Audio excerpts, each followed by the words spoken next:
Hello guys, short ride muna tayo, short ride.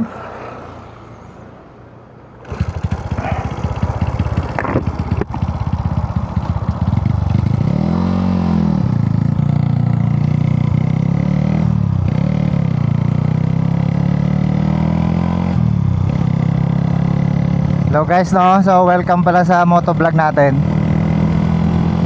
Ngayon titestingin natin yung mic. Check nyo kung okay naman yung audio, kung rinig ba yung pipe, okay ba yung wind noise, ganon. Nakakabit nga pala siya sa bunganga natin guys. Short ride lang tayo, dito lang malapit sa amin.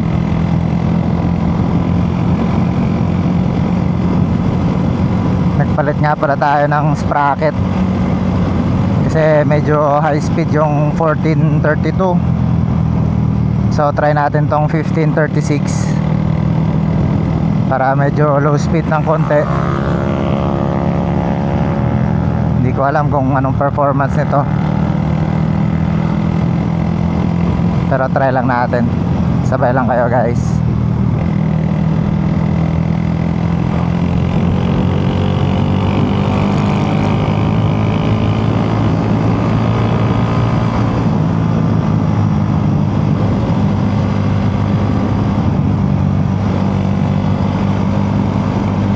Para sa akin medyo okay naman yung 1536 guys. Sakto lang yung hatak nya. Naangkas ko kasi si Mrs. dito, kaya kailangan medyo low speed tayo. Nagpalit tayo ng clutch weight balancer, so hindi na masyadong ma-RPM yung motor ngayon. Hindi na masyadong ma-vibrate. Tsaka less prone sa overheating.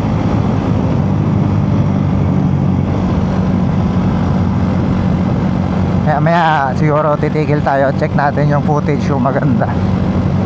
Pag goods na, balik tayo.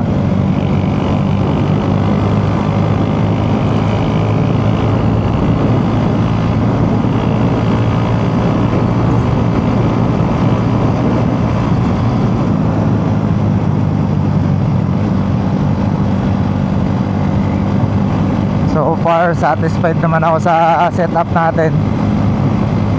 Naka HJC tayo na helmet, wala masyadong wind noise. So ulit guys,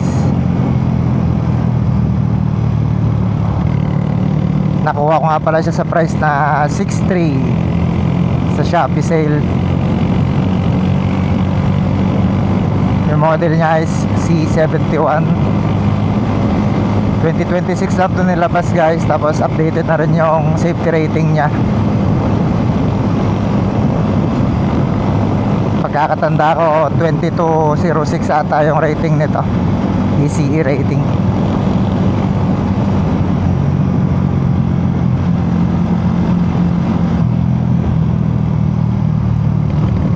Dito na tayo sa susunod na bayan malapit sa amin, sa Batad.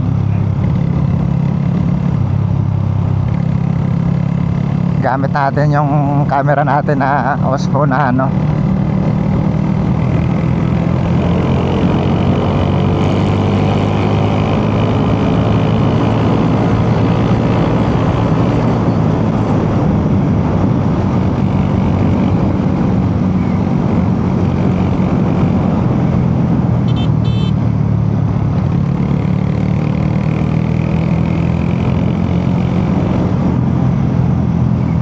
So kamusta guys, rinig nyo ba yung mga hininga ko? Kasi naka dead cut ngayon to.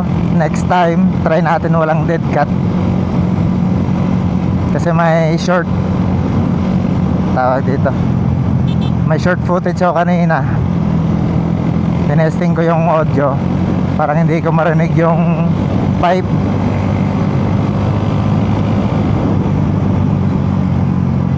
Ngayon maya maya siguro pag walang tao, mag-check ako ng audio natin.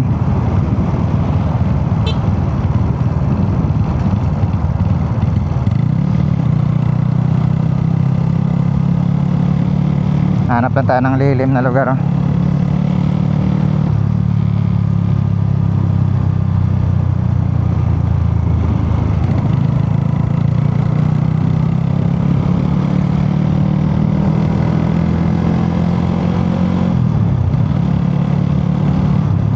As you can see, medyo may traffic kaunti. Uy, may Ferris wheel ah. Medyo traffic dito konti guys kasi marami na rin motor dito sa lugar na to.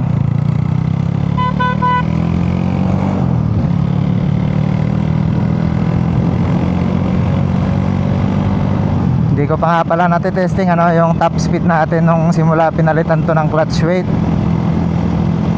Nasa 1.3 kilograms yung pinalit natin. Medyo mas mabigat na konti kumpara dun sa pang junk shop natin na clutch weight. Medyo hindi na siya ma-RPM pero hindi siya prone sa overheat.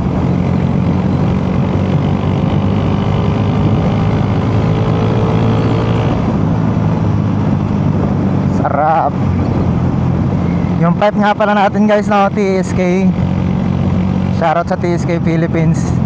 Boss G yan. Solid tol. Hindi pa ako nakapag-patune ulit. Pero tingin ko okay naman, no need na mag-tune. Kasi na-tune na yung ECU natin eh.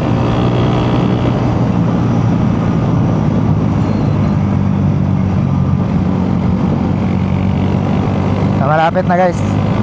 Hanap tayo ng lilim dito tapos mag-check tayo ng footage.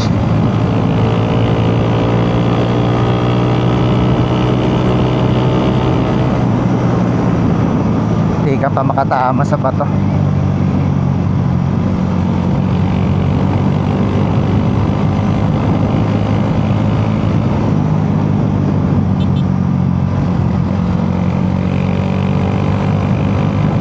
Parang gusto ko nga pala yung medyo ma-RPM konti sana pero mas safe kasi itong ganito. Nag-adjust na lang ako ng mas malaking sprocket para makapag-compensate siya na hindi siya mag-overgas. Kasi pag hindi tayo naglaki ng sprocket, ma-overgas tayo guys. Dito siguro pwede na to. Sharp curve na kasi dun sa dulo. Hindi ko lang tayo dito, tapos balik tayo.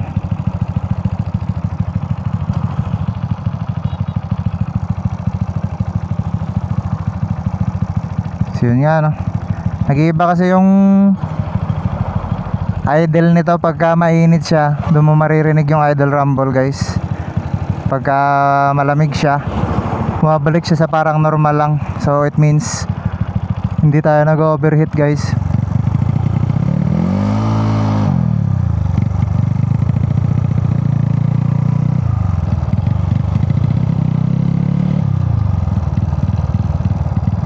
So dito lang tayo no. Ayan, marinig nyo ng idle rumble siguro guys.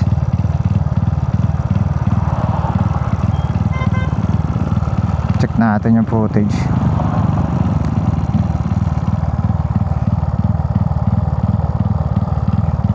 So inabot tayo 8 minutes galing dun sa crossing.